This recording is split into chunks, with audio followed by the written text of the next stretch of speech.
পূর্ব মেদিনীপুরের ভগবানপুর থানার ওসি শাহেনশাহ হক উদ্ধার করলেন ঝড়ে বিধ্বস্ত ৩৯টি শামুকখোল পাখিকে।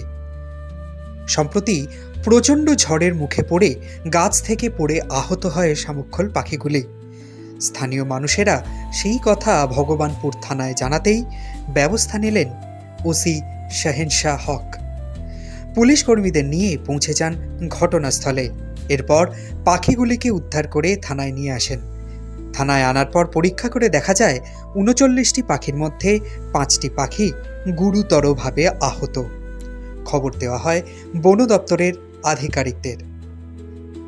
তারা এলে পাখিগুলো তুলে দেওয়া হয় বন দপ্তরের হাতে। এই ঘটনায় সবাই প্রশংসা করছেন শাহেনশাহ হকের। তিনি দ্রুত ব্যবস্থা না নিলে হয়তো প্রচণ্ড ক্ষতিগ্রস্ত হতো পাখিগুলি। পশুপ্রেমী থেকে শুরু করে সাধারণ মানুষ প্রত্যেকেই খুব খুশি হয়েছেন পুলিশের এই মানবিক চেহারা দেখে। শামুকখোল পাখি সারস প্রজাতির। মূলত দুই ধরনের শামুকখোল পাখি হয়, এশীয় শামুকখোল ও আফ্রিকান শামুকখোল।